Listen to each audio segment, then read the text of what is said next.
Hello, everyone. It gives me great pleasure to be here with you today. My name is Maxwell. I'm a global citizen, but geographically I'm from Ghana. My name is Pascaline to Senegal.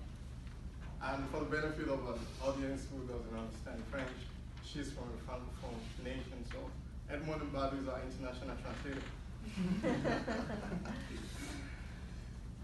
Okay, you want me to go back? Yes. Okay, sorry.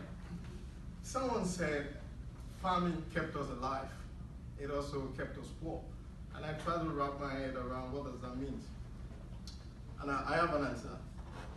I believe, or everybody in this room believe, that agriculture should not be seen as a way to produce proteins and calories. It should be a way to increase our environment. It should be a way to invest into smallholder farmers. It should be a way to empower women. It should be a way to protect the environment and also to create a very thriving local economy, locally in the urban and also globally.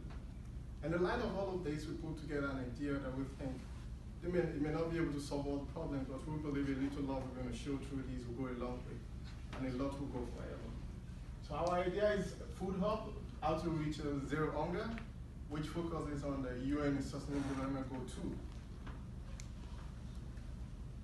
According to this, you can see that 8 to 10 million people are hungry across the globe, regional-wise in Asia, in Africa, and Latin America, and over 489 million people in the war-affected zones like in Yemen, in Sudan, or in Somalia, or in the post-war countries, or election violence like in Venezuela. All of these regions, 489 million people are hungry in these regions. And these are our preferred states. When I was a kid, I was watching the TV and I saw kids from Somalia, kwashiorkor looking, and they're so hungry.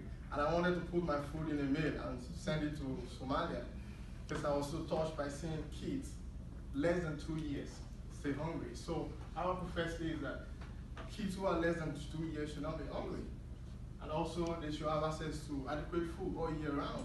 In most places like in Somalia or Ethiopia, there is drought.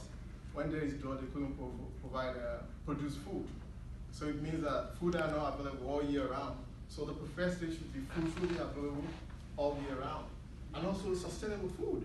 Some food are very harmful to our health. If we consume it, maybe we go to the toilet or something. So food should be sustainable, and producing food should not be like we are destroying the environment. So we should protect the environment while we're producing very sustainable food. And also increase smallholder productivity. These smallholders, they are elderly people. I don't know in the United States, but I'm sure in many parts of the world, they are elderly people. So if we don't look at an avenue to make sure we get people who are not that older who could go into agriculture to produce more food, we may not be able to achieve a zero hunger society. So we believe that increasing the smallholders' productivity and making sure when they farm, they could make more money, this could lead them out of poverty. It's also very important because a lot of farmers live less than $2 a day, and they've been a farmer all their lives, and still they're poor. So we believe that increased production and also increasing profit is very important. And we talk about loss of wasted food. No food should be wasted. In the United States alone, over half of the produce are thrown away, approximately 160 billion annually. These are the food that are thrown away. So if food are not wasted, a lot of people will be able to eat that. So when the food are wasted, it means that a lot of people will be hungry. So this is our preferred state. According to this, despite the fact that they will produce all the food that we need, the food that are produced is enough for everybody to eat and have a good time, but it still shows that 1 out of 8 goes to bed without food. And it has nothing to do with rich country, poor country, it's all over the world. Even in the United States, 15 million households are living in food insecurity in the United States alone. According to this diagram, you can see that there is nowhere in the diagram that says zero hunger region or country, it shows that the lowest is very low, which is 5%.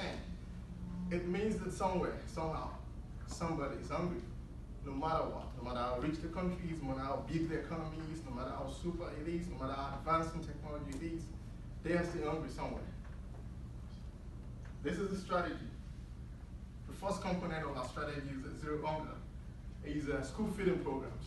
Are we going to just buy food and take to school and distribute to kids for free? No, that is not sustainable. A lot of people have done this in the past. Also, festivity period, people, Christmas, New Year, people go to orphanage homes, marginalized society, refugee camps, and distribute food. When they distribute the food, they're gone. That's the end. And after a couple of weeks, people are hungry again. That's not a sustainable approach.